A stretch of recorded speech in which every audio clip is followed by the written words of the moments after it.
with these assassinations in Hamas leaders, military and political leaders, and the assassination of the head of Hezbollah, Nasrallah, is Israel benefiting from these assassinations, in your opinion? Because right now in Israel, people are so happy. If you remember, before these assassinations, Netanyahu's position was not that good. People were against him, protesting. Right now, it seems that these assassinations are boosting his position in Israel. Is that is Israel benefiting from this assassination? It is just about Netanyahu and his position that he's trying to do these things to benefit from that? How do you find it? In the short term, absolutely, he is in Israel. If the idea is that when you kill ahead of the movement disappears, if that's the logic, and people believe in that logic, you are benefiting. And I think that we see that in the ratings in Israel. And I think that this has created a sense of empowerment, even within the cabinet. And certainly Netanyahu himself feels it. Perhaps he feels less of it when the missiles that were sent to Lebanon landed very close to his own home in Caesarea. But there is, yes, this feeling. You're absolutely right. But again, this is a tactic. It's not a strategy.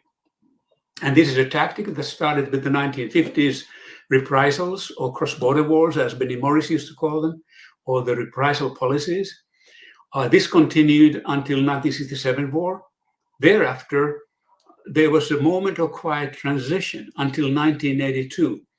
I think there were a lot of people who did not question within Israel's right to respond as long as it was a question of an existential war. In other words, you were start fighting for your survival. That at least was the argument. That all changed in 1982.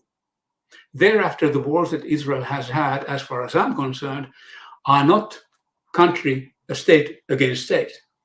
They are Israel against insurgents, or what they call insurgents, what people elsewhere might call freedom fighters. They are counter-insurgency wars.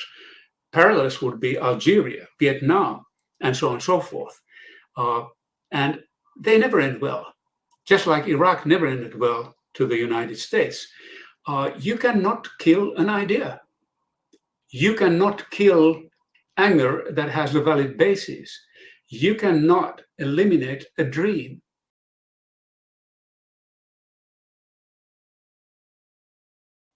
Do we see something here that is beginning to be reminiscent of the proxy war in Ukraine? Is this a new blueprint? First Ukraine, then Israel occupied territories, perhaps then Philippines, Taiwan, China. There are a lot of uneasy parallels, and there seem to be similar elements here. So in the long term, I think that you have to build peace. You have to build trust. No peace starts without trust, and trust is always a bit of a leap to the unknown. This happened in Oslo when Rabin was assassinated, and he was assassinated by somebody who was part of the far right, who was intrigued by Rabbi Meir Kahane, whom I also met in 1970s, a militant anti-Arab, anti-Palestinian, American Jewish rabbi who was most of the time in prisons. Even meeting him was hard because he usually was going into the prison or coming out. But I've never seen anybody so full of hate. And I knew that he would die violently as he did.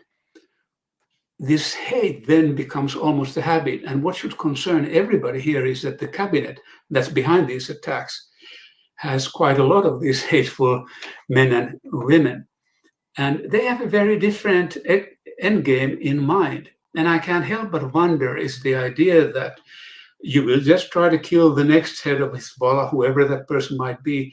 And honestly, you can do so as long as US allows it. Of course, officially, that is not the case. President Biden, Secretary of State Blinken, have for months and months said that we are working 24 hours for a ceasefire. Vice President Harris has done the same. But you wonder what this means. This is certainly the stated objective. But at no point of time has the flow of arms stopped fully, broad scale, wholesale. It simply hasn't happened. You can make an argument it has escalated. Normally it has been $3.8 billion a year. Now we're talking about 18 billions. So somebody's benefiting from this.